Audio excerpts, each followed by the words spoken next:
ဆိုရင်ကျွတ်ရွာနေတဲ့မြေပဲစားလို့ရတယ်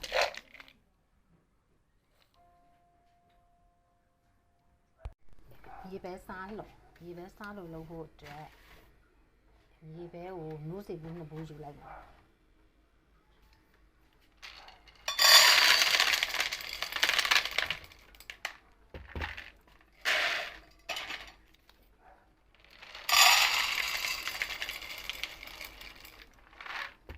မြေပဲနိုးစီဘူးနှစ်ဘူးထည့်ထည့်လိုက်ပြီ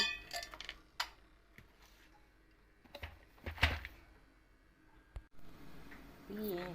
ဂျင်းရဲ့စက်သွန်အဖြူပေါ့နော်စက်သွန်အဖြူတွေကဒီလိုခက်သေးသေးစိုက်လေးပေါ့အဲ့ဒါလေးတွေကိုမှွာထားလိုက်တယ်အခွန်မနှွာဘူးပြီးတော့ဂျင်းကိုလည်းဒီလိုမျိုးပေါ့နော်အခွန်နဲ့ဒီလိုလှီးပြီးတော့ရေဆေးထားလိုက်တယ်ပြီးတော့မှဒီမြေပဲတွေကိုထည့်ပြုတ်မယ်စားပါထည့်ပြီးတော့အဲ့လိုလေးပြုတ်လိုက်မှာပေါ့နော်ရင်းနှီးစုလာပြီပေါ့နော်ရင်းနှီးစုလာပြီဆိုရင်စားထည့်မယ်ဟိုမြေပဲစားလို့လုံးမှာဆိုတော့လေစားအဲ့လောက်ထည့်လိုက်မယ်ပြီးတော့ဆော့ဆော့ကတော့မြေပဲနှစ်ဘူးပေါ့နော်အဲ့ဒီမြေပဲနှစ်ဘူးကိုဆော့ဆော့ရေဆေးလိုက်တယ်ရေဆေးပြီးတော့ထည့်လိုက်မယ်ပြီးတော့ဘာထည့်မလဲဆိုရင်စက်သွန်အဖြူရဲ့ဂျင်းရဲ့ထည့်အဲ့ဒါကိုခဏလေးဟိုပါပေါ့ဒီတပွဲနှစ်ပွဲစုလောက်ပေါ့နော်အဲ့ဒီလောက်လေးခဏထားလိုက်မယ်ဒီလိုလေးစုလာပြီဆိုရင်ချလို့ရတယ်သူကနူးစရာမလိုဘူးဒီစားရည်လေးပြုတ်လိုက်တဲ့သဘောပေါ့နော်ဒါလေးအဲ့ဒါဆိုရင်အဲ့ဒီရည်လေးကိုစစ်ချလိုက်မယ်စစ်ချပြီးတော့မှသူ့နေပူပြန်လှမ်းမယ်အဲစောစောကတော့တပွဲနှစ်ပွဲစုတဲ့ဟာကိုအခုစကားလေးထည့်ပြီးရေစစ်လိုက်တယ်ရေစစ်ပြီးသွားရင်အဲ့ဒီကလင်မန်းနဲ့ထည့်ပြီးတော့လှမ်းလိုက်တော့မယ်အိမ်မှာတော့သကောတွေပါမရှိဘူးဒီလိုလင်မန်းနဲ့ပဲထည့်ထားလိုက်တယ်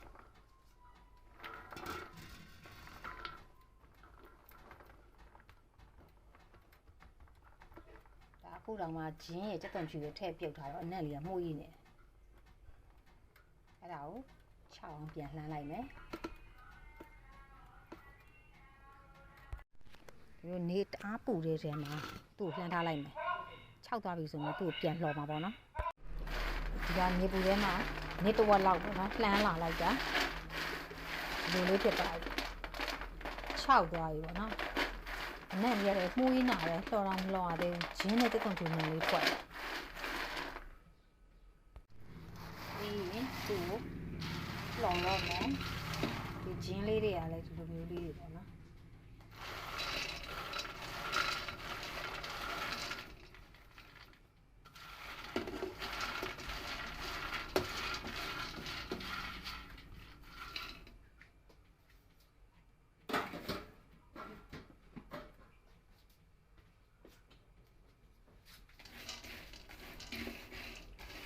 သူ့ကိုမီးအများကြီးလည်းမလှော်ဘူးတူးသွားမှာဆိုလို့မီးနည်းနည်းနဲ့လှော်မယ်သူ့ကိုမီးရလေတော်တော်နည်းနည်းနဲ့လှော်မှရမယ်ဒါဖြစ်လို့လဲဆိုတော့စက်သွန်အဖြူလေးပါလေကျွတ်သွားအောင်လှော်ရမှာလေစက်သွန်အဖြူကပြုတ်ပြီးတော့လှမ်းတယ်လှမ်းပေမဲ့ဒါဖြစ်လဲဆိုတော့ပြုတ်လိုက်တဲ့အတွက်ကြောင့်မို့လို့စက်သွန်အဖြူကသူ့မှာဟိုအစိုးတက်ကတော့ရှိနေတယ်လေပျော့လေးဖြစ်သူ့ကိုကြောက်လှော်ရမှာဒယ်နီနဲ့ဆိုတော့မိနစ်40လောက်ပေါ့နော်ဖြည်းဖြည်းချင်းလှော်ခဲ့ရတယ်ပေါ့နော်ကိုဒီလိုလေးဖြစ်သွားပြီ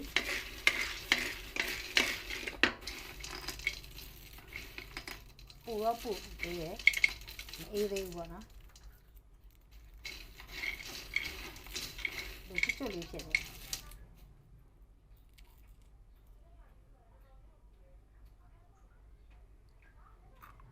就远了，贵了。